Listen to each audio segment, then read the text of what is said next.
కడప జిల్లా గండికోట రిజర్వాయర్ను పరిశీలించారు AP CM Chandrababu. ప్రపంచంలో అతి సుందరమైన గండికోటను అమెరికాలోని కినాన్ తరహాలో అభివృద్ది చేసేందుకు మాస్టర్ ప్లాన్ రూపొందిస్తామన్నారు చంద్రబాబు. ఇక్కడ పర్యాటక రంగాన్ని అభివృద్ది చేసి ఉపాధి అవకాశాలు కల్పిస్తామన్నారు. గండికోట, మైలవరం రిజర్వాయర్ల మధ్య పూడిక తొలగించి బోటింగ్ ఏర్పాటు చేస్తామన్నారు బాబు. కడప జిల్లా పర్యటన ముగించుకుని అనంతపురం జిల్లాకు రోడ్డు మార్గంలో బయలుదేరారు. ఈ గండికోట ఒక ప్రకృతి సౌందర్యం కూడా. ప్రపంచంలో రెండు ప్లేసులు, ఒకటి అమెరికా, రెండు చైనా.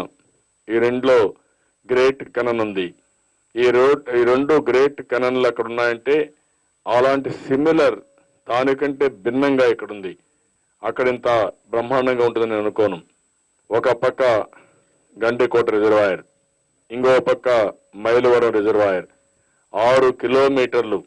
ఈ బ్యూటిఫుల్ ప్లేస్ చూస్తే ఈ యొక్క గండి అంటే కనన్, ఈ కనన్ చూస్తే 6 కిలోమీటర్లు ఉంది.